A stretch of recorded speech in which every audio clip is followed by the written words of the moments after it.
Starting recording. Hello, YouTubers. Thomas Downley here. Multiverse Tonight. Ready to record episode 14. And if you want to watch this live, you can do so. We usually record between 1 and 2 o'clock every other Tuesday over on twitch.tv. Just go to Multiverse Tonight as your channel choice. Follow us, of course, do all those lovely things. If you want me to stream live to YouTube as well, I can do that. But since I don't have very much viewership for these videos anyway, there's just no need right now. I have some very interesting news later on in the show in the geek news section, so you want to stick around for that. So give me a minute here and we'll start the show.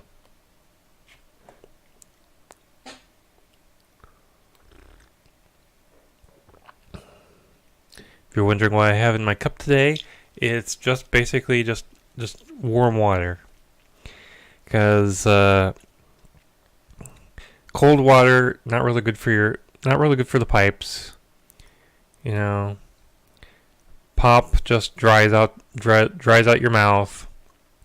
Something like coffee, stuff like that. So it's just warm water. Just something I can wet my whistle with.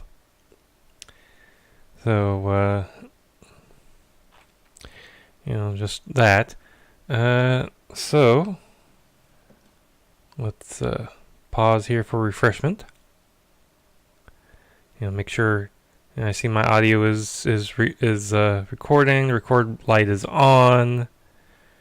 Doing good. Got plenty of CPU going. No dropped frames. So let's get to it.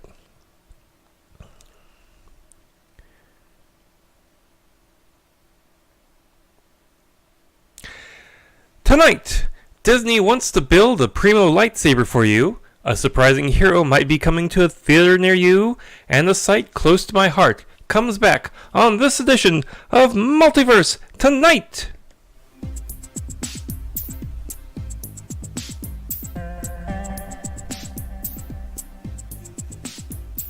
There are many universes out there. Welcome to the one with news about all the others. This is Multiverse Tonight. Now, here's your host, Thomas Townley.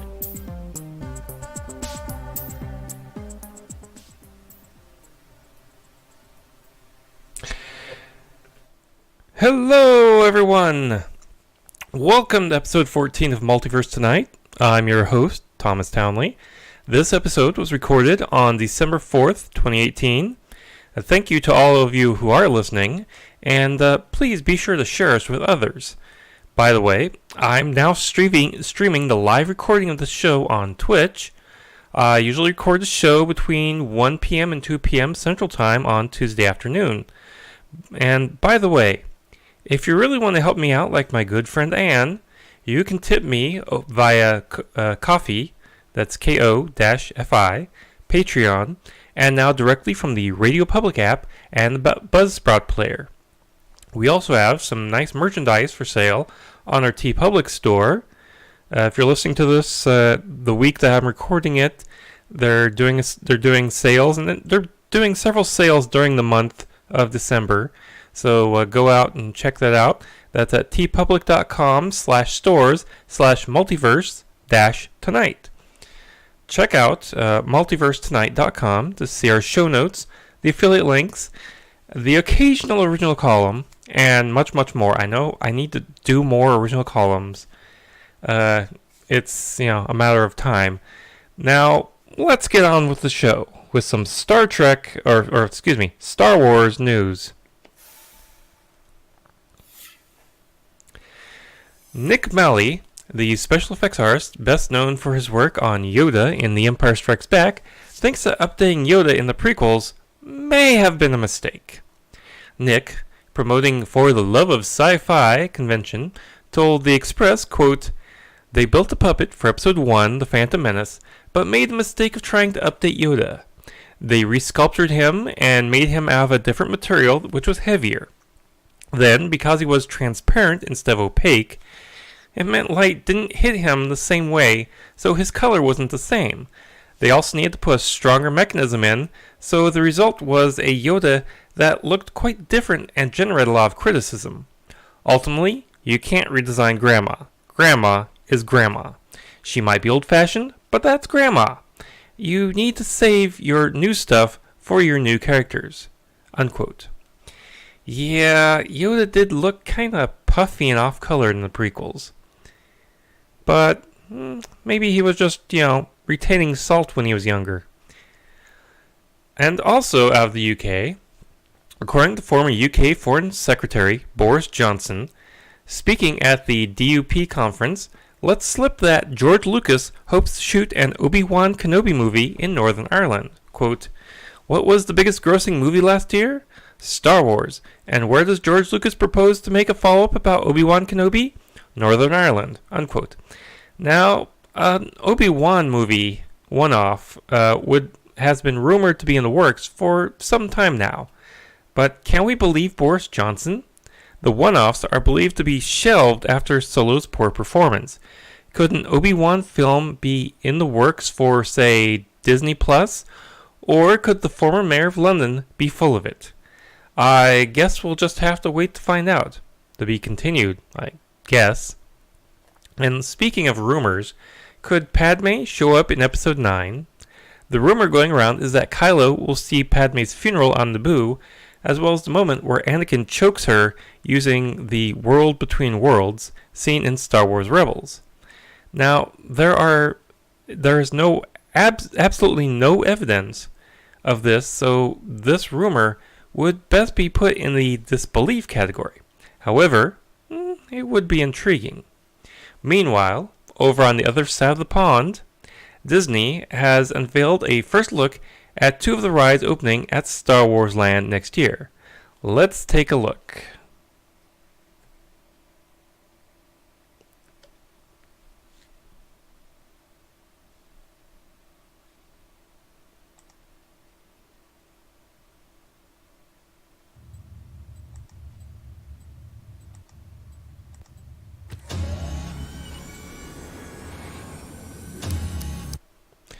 Hold on, people. I screwed that up. I forgot to put in a transition here. This is why this is live. So, hold on just a second here.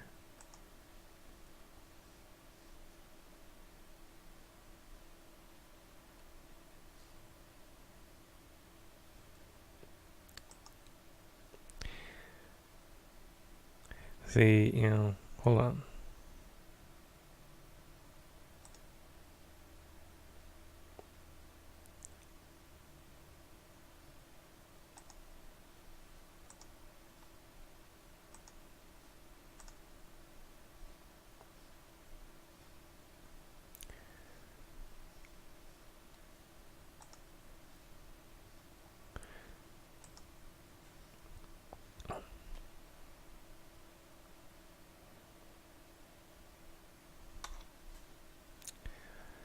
All right.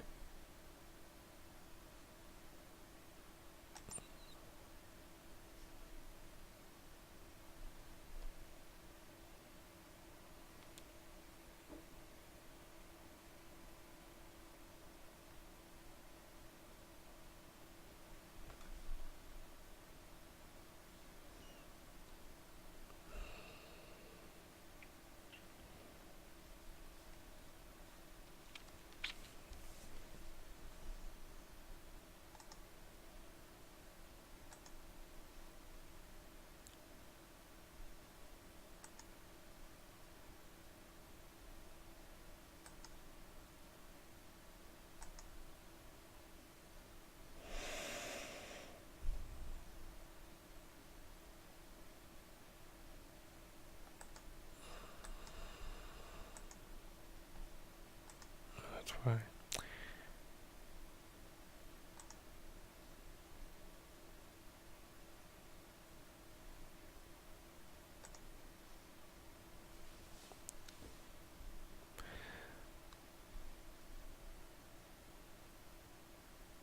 Let's take a look, shall we?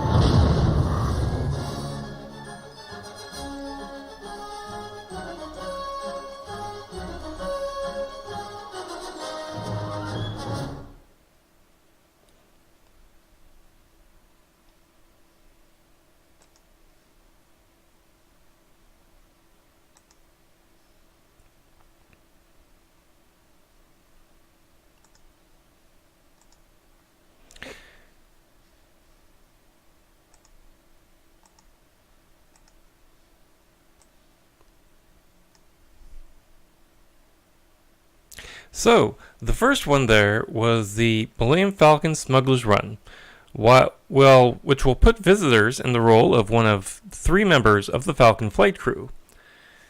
Now, also is Star Wars Rise of the Resistance, which puts you in a virtual battle between the Resistance and the First Order with a face-off with Kylo Ren.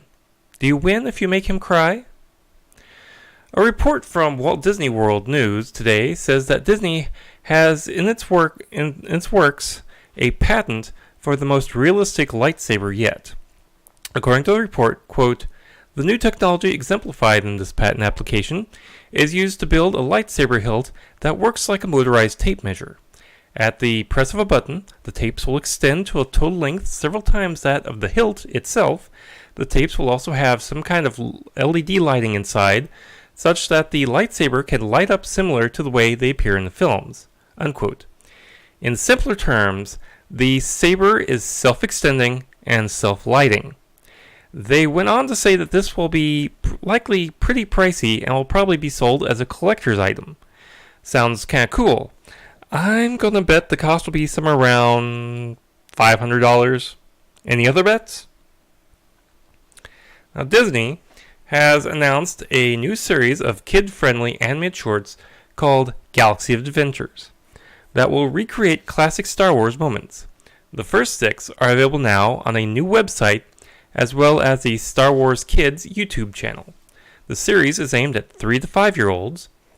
James Waugh, Lucasfilm's vice president for franchise content and strategy, told StarWars.com that this initiative is designed to be a kid-friendly introduction to the franchise. Quote, "Over the years, I've had so many of my friends who are parents tell me how much they want to introduce their kids to Star Wars, but didn't feel that their kids were quite ready for the movies yet." Unquote.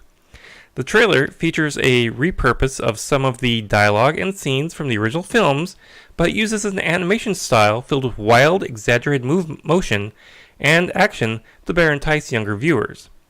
Waugh also noted that the bite-sized shorts will, quote, "really drill into moments to tell simple stories, unencumbered by the needs of a traditional narrative structure." Unquote. This sounds really cool. Why doesn't CBS try something similar with Star Trek instead of, going dark? Anyway, let's go to some Star Trek news. We start Trek news this edition with a new Star Trek mobile game, Star Trek Fleet Command. It's a mobile strategy game that takes place in the Kelvin timeline from the JJ Verse films. Writer for the game, Mike Johnson, on a Q&A on the Fleet Command Facebook page, said that the game will showcase a post-Star Trek Beyond story. Quote, "The game is indeed set in the Kelvin universe. It starts just before Star Trek Beyond. One story will encompass the events of Beyond, and then will go beyond Beyond." Unquote. If Mike Johnson sounds familiar, it's because he was the writer for Star Trek Boldly Go, the comic that continued the Kelvin timeline story. The series was canceled after 18 issues. The game will give Mike the chance to continue working with those characters. The game will let players fight for the Federation, Klingon, or Romulans. Fans have noted the use of a Daredevil warbird in the trailer, which wasn't introduced in the Prime timeline until the 24th century. Mike has an answer in this with a quote, "In the Kelvin timeline, after the destruction of Vulcan, and with tensions rising, the Romulans accelerated their R&D. we will see Kelvin versions of many Prime Timeline ships we haven't seen in the films. Is there a favorite ship you'd like to see? Unquote. The game is now available in the Google and Apple App Stores. Now, the new game Fallout 76 has planted a reference to the Star Trek Next Generation episode Darmok in the game. The Easter egg can be found in Tanagra Town, which is itself a reference to the episode. When exploring the town, some wall graffiti reads Darmok plus Jalad. In other words, at one point, Darmok and Jalad in Tanagra. Neat. Now, Nichols Meyer, who directed Star Trek II, Star Trek VI, and worked on Star Trek IV, is disappointed with how Star Trek Into Darkness mangled its use of elements from the Wrath of Kahn. Speaking with Tom Connors on the Midnight's Edge YouTube channel, Mr. Meyer said, quote, "In my sort of artistic worldview, if you're going to do a homage, you have to add something. You have to put another layer on it, and they didn't. Just by putting the same words in different characters' mouths didn't add up to anything. If you have someone dying in one scene and sort of being resurrected immediately after there's no real drama going on, it just becomes a gimmick or gimmicky, and that's what I found it to be ultimately." Unquote. You know, Nick, I really couldn't agree more. In that same interview, Meyer revealed that the Kahn-related series that he was working on was titled Ceti Alpha 5. Ceti Alpha 5? And was planned as a 3-night event. Myers again, quote, "I was commissioned to write a 3-hour or 3-night event, and that's what I did. It's called Ceti Alpha 5, and I don't know the current status. It's been up in the air. Partially, there was a lot of confusion between CBS, and there were big upheavals at CBS, and while they sort of didn't know who was in charge, they also didn't know what they were going to do with Ceti Alpha 5. I'm not exactly sure what's happened. I haven't heard from them in some time." Unquote. Given our next story, I'm kind of doubtful we'll see this, unless they have nothing better to make. When Season 2 of Discovery comes out, you might notice one name not attached.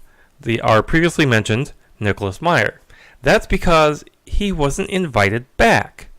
Speaking again with Midnight's Edge, he said, quote, "I was involved with it for the first year, and I worked on it. I wrote things on it, and then I was not invited for the second year. I don't know why. I was brought on to it by Brian Fuller, who was the original showrunner. I had never worked on a television series before, and thought that would be an interesting thing to do, as indeed it was.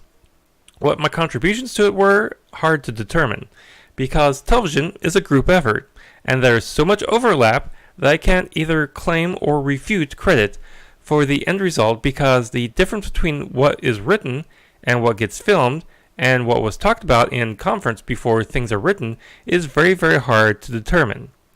With what you would call meaningful or objective precision." Unquote. This may have been a part of the creative team deathmatch that seems to have occurred during and after Season 1. Currently, the sole surviving showrunner is Alex Kurtzman. India Today reports that a new aircraft, inspired by Star Trek, is the first plane with no moving parts and will create a quieter, simpler aircraft with no combustion emissions. The aircraft is powered by ionic wind, which is described in the report as, quote, "a silent but mighty flow of ions which generates enough thrust to propel the plane over a sustained, steady flight." Unquote. The plane, currently called a version 2 EAD airframe, or V2, weighs 4.4 pounds and has a wingspan of about 16.4 feet. It is said to be completely silent and does not depend on fossil fuels to fly. Stephen Barrett, an MIT aerospace engineer, says that they have a long way to perfect the design, and he's unsure if the aircraft will be practically useful and widely used, but he thinks it might have a promising future, perhaps being useful for drones, and perhaps someday he could use it for impulse engines in our starships. Here's hoping. We still have no details about what or who, or any real details about what will be in the Picard show, not even the title. However, we do have some interesting tidbits. Michael Dorn, who, as you know, played Worf on The Next Generation and Deep Space Nine, spoke with Inverse, and he told them what it would take to get him back in the Klingon makeup. Quote, "I'm only interested in if it's something really interesting. If the character was a major part of the franchise or whatever the show is. He's not just going to show up, beat somebody up, and then go home." Unquote.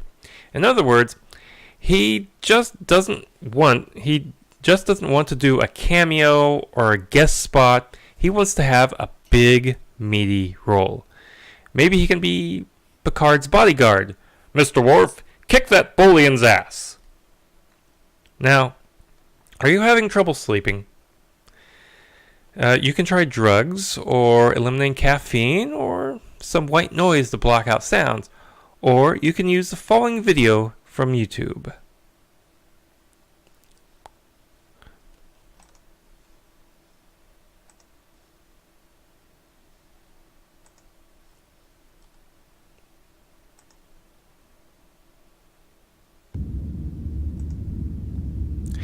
That right there should be familiar to Star Trek fans.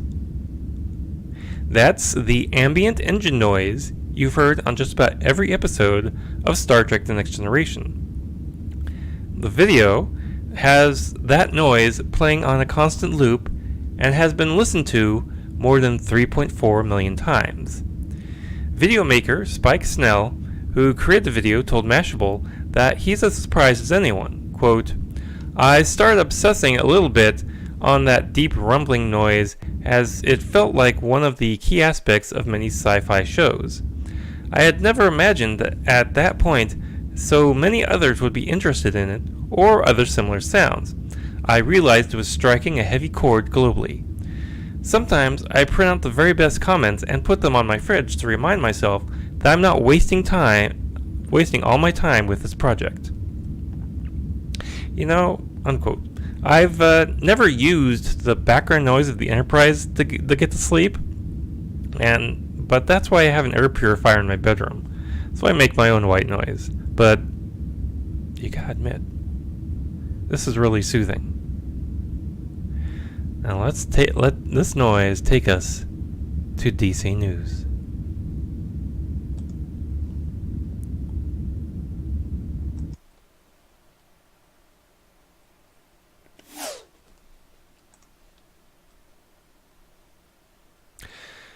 What better to think of during the winter holidays than Nuclear Winter? That's what DC Comics brings you in the DC Nuclear Winter Special. The one-shot contains short stories of DC heroes living in a variety of future scenarios. Some of the characters featured in the special include older versions of Aquaman, Catwoman, and Green Arrow, legacy characters like Batman 666 and Superman 1,000,000, and DC's original post-apocalyptic hero, Kamandi. A preview of the issue on avclub.com features a Supergirl short that reveals Kara trying to save her daughter from a planet on the brink of total collapse. The story comes from writer Tom Taylor and artist Tom Derenick and Yasmin Putri. This issue is out now. In other DC Comics news, DC has postponed, if not outright canceled, Batman and The Outsiders.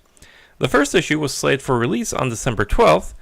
DC does say that the series will be resolicited, but it's unknown why it was pulled in the first place.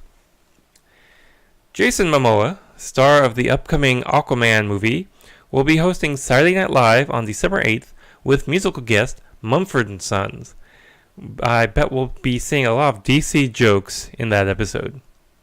And while we're on Aquaman, James Wan, the director of the movie, took to Twitter to confirm that Julie Andrews will be in the movie voicing Karathan, the most powerful creature on Earth. Karathan has been described as a giant undersea creature that holds the key to uniting Atlantis and the surface worlds. As for Andrews, producer Pierre Serafin explained that, quote, "We wanted the Carathan to have the voice of a classic British actress, albeit somewhat digitally altered. And when we found out Julie was interested and available and excited to do it, casting her was a no-brainer." Interesting enough, Aquaman debuts just a few days before Mary Poppins Returns, the role that Julie Andrews made famous, comes out in theaters. So it'll be Mary Poppins' voice versus Mary Poppins. Hehehe. And while you're waiting for Aquaman, why not go over and watch Jason Momoa's Aquaman press tour on YouTube? Jason has launched a channel, the vlog.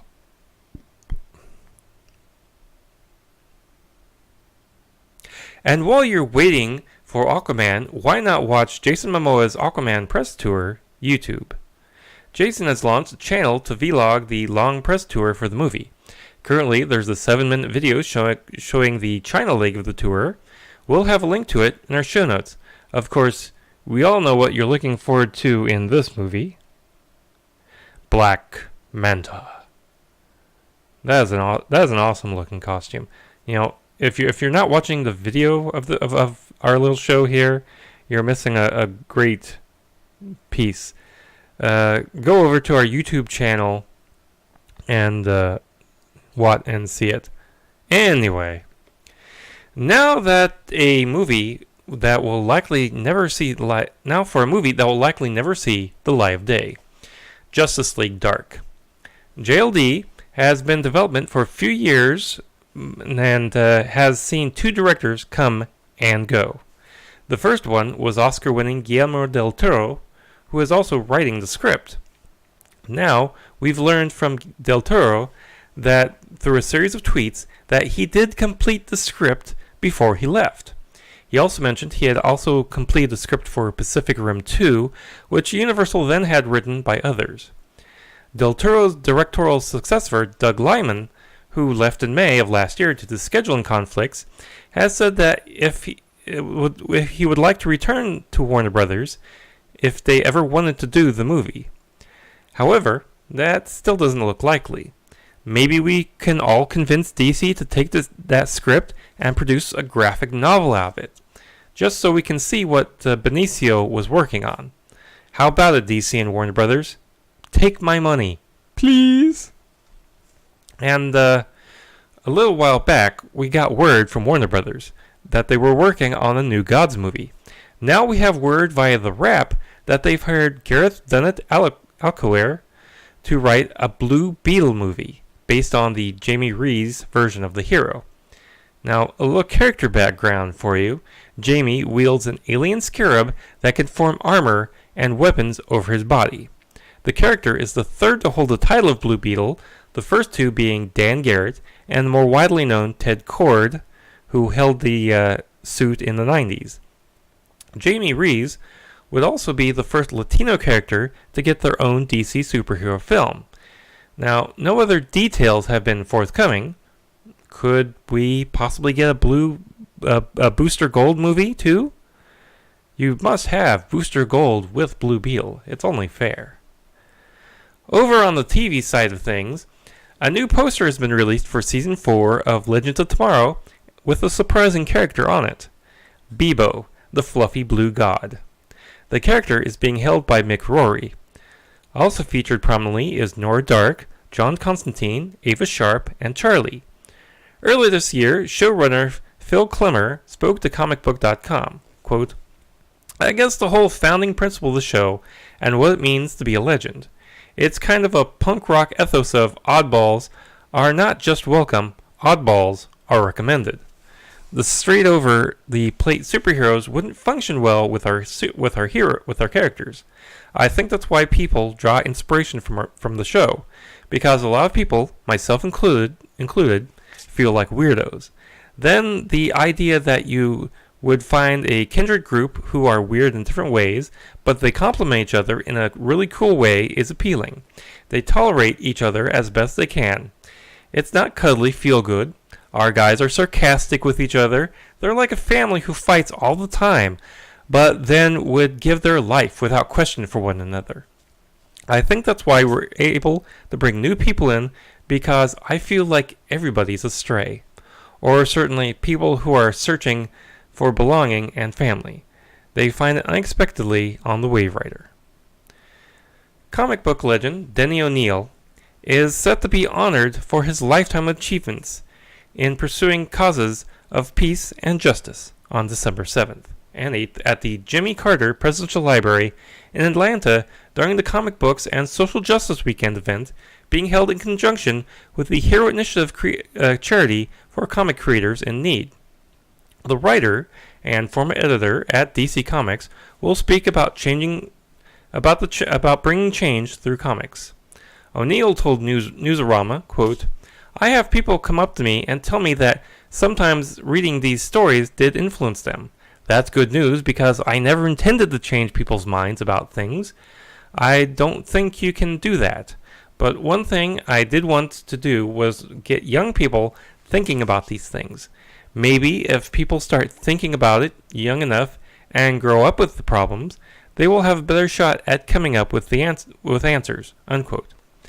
At his appearance, O'Neil will discuss his life and how his discharge from the Navy led to his life's work in newspapers and comic books. About accepting the invitation, then he said, quote, "I accepted her invitation because, hell, Jimmy Carter, for my money, is our best ex-president," unquote. There's much more in the article up at Newsarama. I'll have a link to it in our show notes.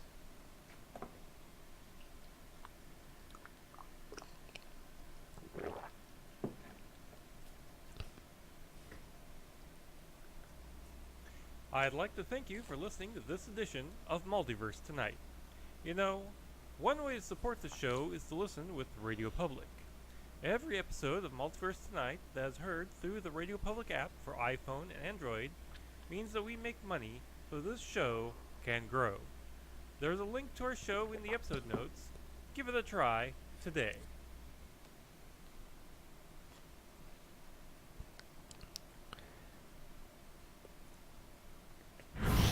Now, back with some Marvel news. And we begin Marvel news bunch where we left off last week with Stan Lee. As you remember, Stan died a couple of weeks ago, and the cause of his death has now been revealed. According to a copy of Stan's death certificate obtained by TMZ, Stan's death was caused by cardiac arrest with respiratory failure and congestive heart failure. It also listed that Stan suffered from aspiration pneumonia. Stan has been battling health problems all year, and he lost his wife Joan in July of 2017. Now, it may say that he died of a heart attack, but we all know that it was from a broken heart. After Stan's death, the Arizona and Arizona State marching bands teamed up to do a special tribute to Stan Lee. The bands played the theme to Marvel's The Avengers while doing a marching routine. The show can be seen on the University of Arizona's Marching Band YouTube page, and we'll have a link to that in our show notes. Thor Ragnarok director Taika Waititi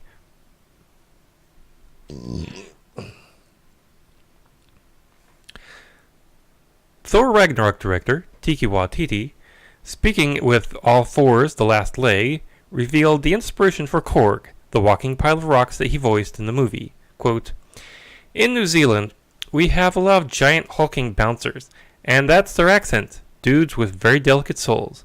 It's very intimidating when you try to get into a nightclub, and it's hard to decide what to do in that situation. Do you pick a fight with them because the voice betrays who they are? They end up breaking a lot of legs." Unquote. And while he didn't appear in Infinity War, don't worry, Kevin Feige told Fandango that he still has plans for Korg.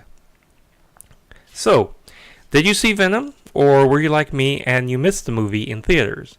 Well, no worry, the movie, which was in theaters in October, will be out on digital on December 11th, and on Blu-ray, DVD, and 4K on December 18th. The bonus materials include Venom Mode, which shows you pop-ups about the film, as well as deleted and extended scenes, a mini-documentary, and much more. Remember, remember when it used to take a year before a movie would get to DVD? Those were the days. We also got some awards news here. Black Panther has been nominated in the Drama Feature Film category for the Humanitas Prize.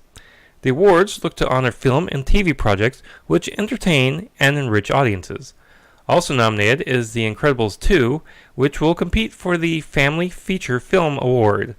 The winners will be announced on February 8th. Sony Pictures Animation has such good feelings about Spider-Man Into the Spider-Verse that, according to The Hollywood Reporter, they are already planning a sequel and an all-female spin-off film. Sony has tapped Voltron Legendary Defenders showrunners Joaquim dos Santos to head the sequel and Lauren Montgomery to handle the all-female spin-off. The spin-off will reportedly feature Spider-Gwen, Spider-Woman, Madam Web, Spider-Girl, and Silk. I'm still not a fan of the animation style they're using, but I think the movie sounds good, and these spin-offs sound good as well. Netflix has canceled another of the Marvel shows. Daredevil will not be getting a season 4 from the streaming service.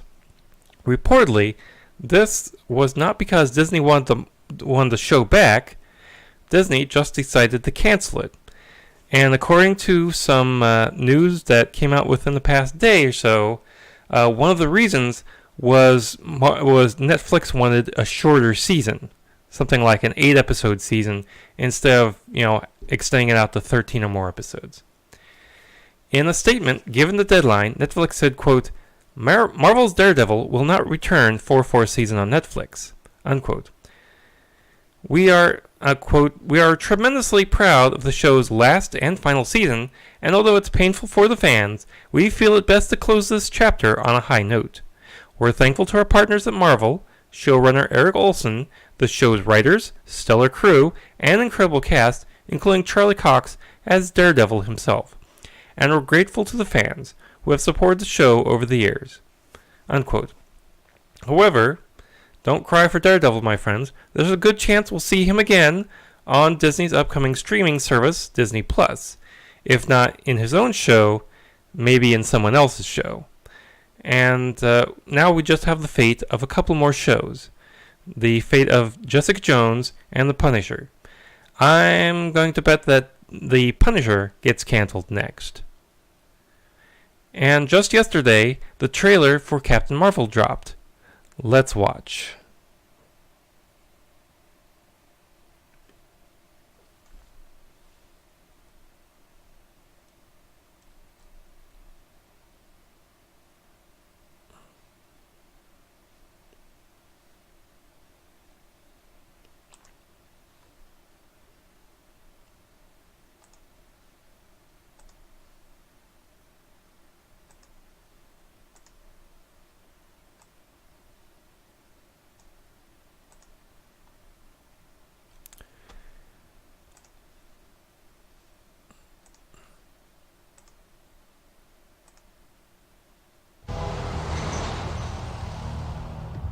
So, Skrulls are the bad guys.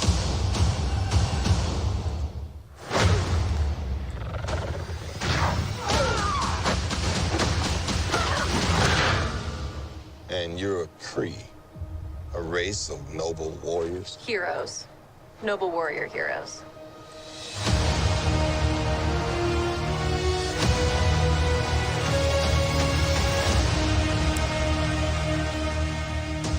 Your life began the day it nearly ended. We found you. With no memory, we made you one of us. So you could live longer, stronger, superior. You were reborn. I keep having these memories. Something in my past is the key to all of this. You know how to fly this thing? We'll see. That's a yes or no question. Yes.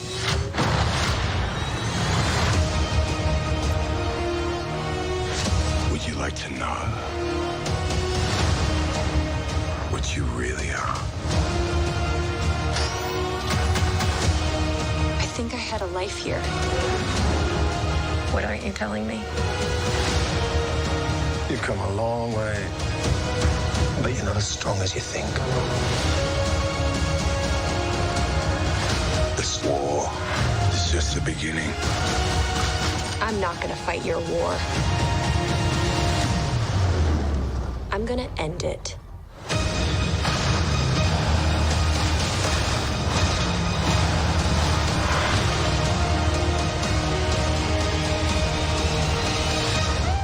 Aren't you the cutest little thing? Aren't you cute? And what's your name, huh? Fury. What's you? I'll be back.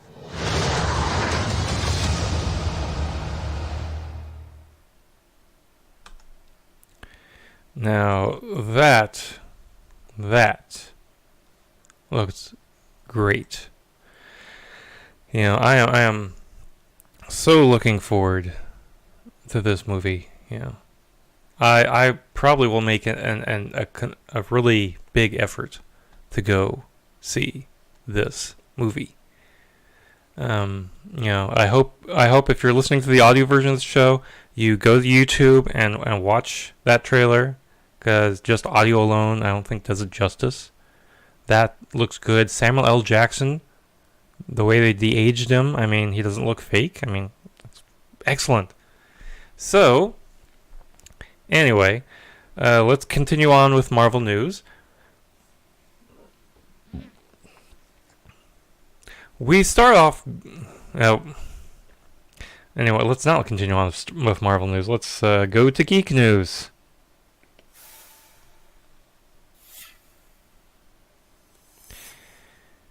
We start off geek news with something a lot of people feel at Christmas time. Horror. Details about Annabelle 3 have been released for the sequel, which hits theaters next July 3rd. Here's the synopsis. Determined to keep Annabelle from wreaking more havoc, demonologist Ed and Lorraine Warren bring the possessed doll to the locked artifacts room in their home, placing her safely behind sacred glass and enlisting a priest's holy blessing.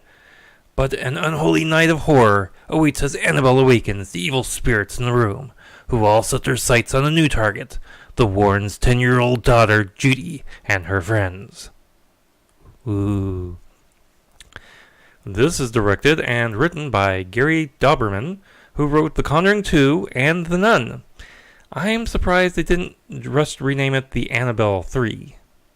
You know, because all his other movies start with the. Continuing in the horror vein, the remake of Child's Play has launched a new website with details on the killer doll. The site claims, quote, Buddy comes with The site claims, quote, Buddy comes equipped with a highly intricate cloud-backed voice recognition engine capable of identifying speech. Using sophisticated Castellan algorithms, Buddy can comprehend inflection, tonality, and subtle variations in the human voice. Buddy learns both from human interaction via its 20 sensors and cameras, which provide detailed, real-time information about its environment. Buddy utilizes state-of-the-art sensor designs, which provide high-resolution image recognition and grip sensitivity. Buddy comes preloaded with the ability to fluently comprehend and converse in both English and Spanish, with the option to expand via the Catalan language app. Unquote. I'm going to guess we're going killer robot trope instead of serial killer inhabiting doll body trope. Anyway, look and judge for yourself. The site is at bestbuddy.com, and the movie hits screens on June 21st. Again, let's go with horror, but this time, horror comedy.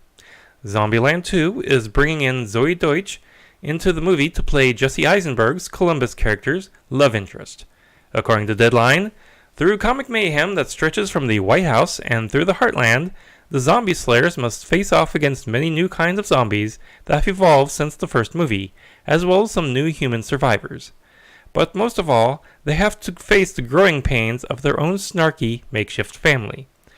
They will be joined by Woody Harrelson, Emma Stone, and Abigail Breslin, reprising the roles from the first one. Zombieland 2 runs in the theaters on October 11th, 2019.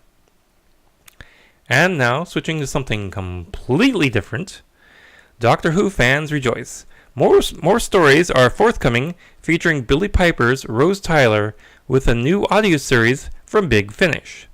Rose Tyler, The Dimension Canon, which follows Rose as she jumps through dying parallel worlds in search of the only person who can save the multiverse, the Doctor. The 4-episode audio series, which brings Piper back into the role, will also feature Camille Cordry as Rose's mother Jackie, Sean Dingwell as Rose's dad Pete, Mark Benton as alien investigator Clive Finch, and Ellie Garnett as Carolyn Finch. In a statement from Big Finish, Billie said, "I love how normal Rose is, and yet really extraordinary. She lived a normal, average life, but she's incredibly curious and has enormous capacity for love and empathy and is really spirited. She is extraordinary," unquote. The idea for the series came from former Doctor Who showrunner Russell T Davies. Producer David Richardson said in the news release, quote, "I approached Russell T Davies with the idea of Big Finish making a Rose Tyler spin-off. He was very enthusiastic, as always, and suggested we followed Rose's journey that ultimately leads her to find the Doctor in the stolen Earth. I found the proposal irresistible, and instantly script editor Matt Fitton and I were throwing around ideas. There is a whole multiverse of possibilities. Russell even suggested including Jackie and Pete, who embraced my idea of including a parallel universe version of Clive, who of course was killed off in the TV series in the 2005 episode Rose. Russell guided us gently through the development, steering us towards ideas that worked brilliantly, ensuring things that needed improvement were fixed, and also throwing out the ideas that didn't work.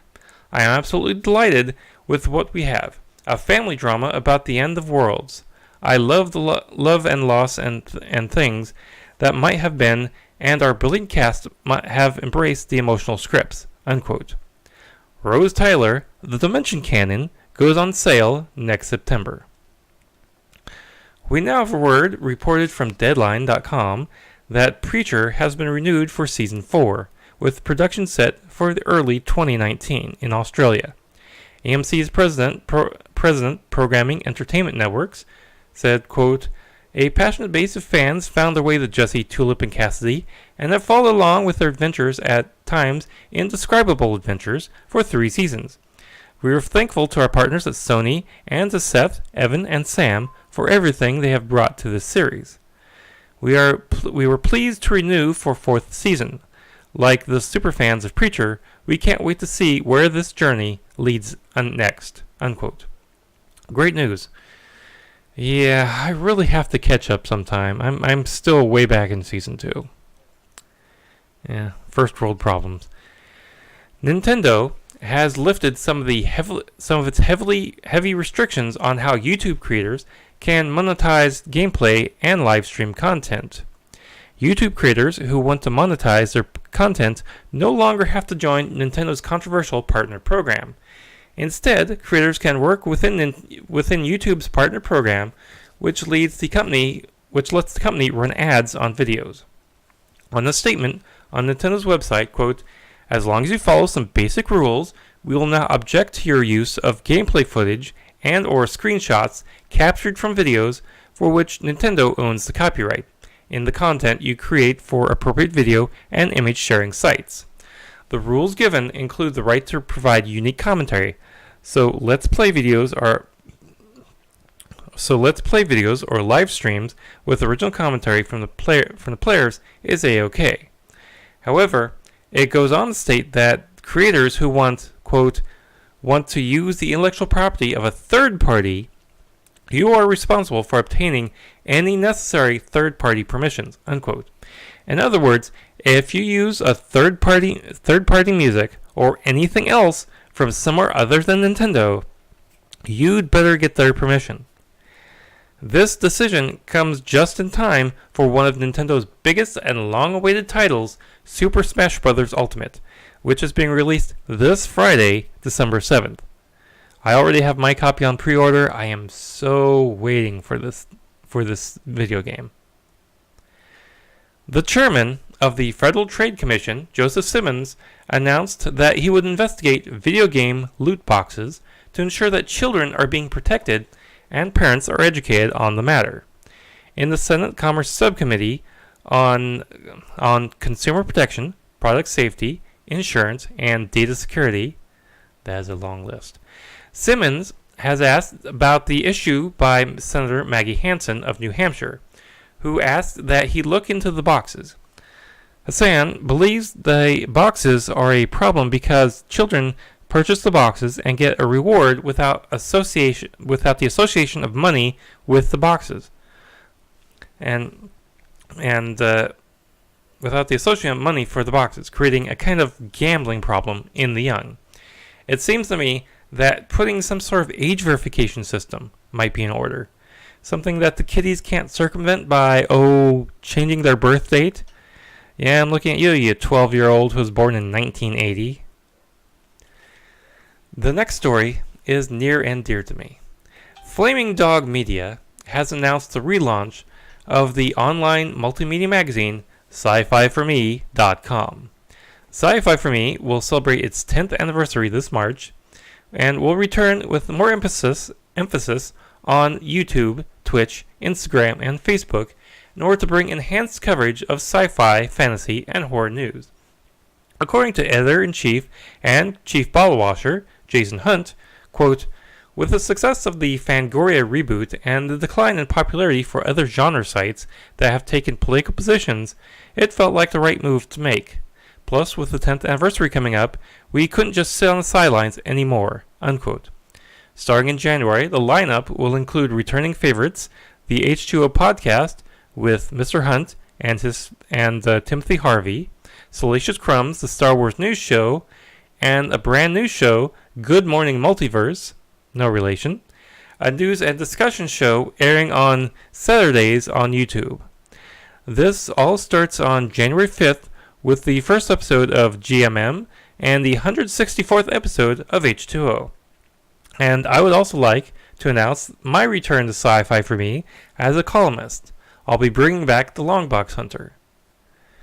Finally, we say goodbye to SpongeBob SquarePants creator Steven Hillenburg, who has passed away at the age of 57.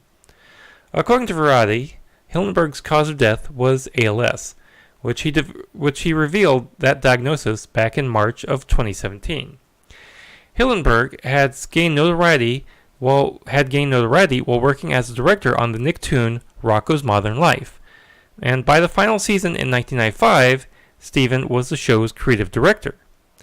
After that, Hillenburg went on to create SpongeBob SquarePants, one of the network's most popular series, which has had an impressive run of 242 episodes, and just finished its 11th season with a 12th season coming next year. That will bring up, our hearts go out to Hillenburg's family. That will bring us to the end of another big show. I have a request for you. I'm planning that brings us to the end of another big show. I have a request for you. I'm planning a special show for the first one of 2019, and I would like you to tell me what geeky thing you're looking forward to in 2019, be it a show, a movie, a book, whatever. Just record a message or type it out and send it to me at feedback@multiversetonight.com. That's feedback@multiversetonight.com. Now, also be sure to check us out on social media. We're at Twitter at MultiverseTom, and on Facebook and Instagram as well. And also, if you'd like to contribute some money, please be sure to do so at ko-fi.com/multiverse, and on Patreon as well. And be sure to visit multiversetonight.com and check out our affiliate marketplace links, and the link to our TeePublic store, show notes, and much, much more. If you're a subscriber, be sure to share us with your friends, and if you're brand new to the show, please be sure to subscribe and leave us with some feedback and let us know how we're doing. Special thanks to Lobo Loco for our theme music. Thanks for watching Multiverse Tonight. We'll be back in 2 weeks. Now, please exit the universe in an orderly fashion. Good night.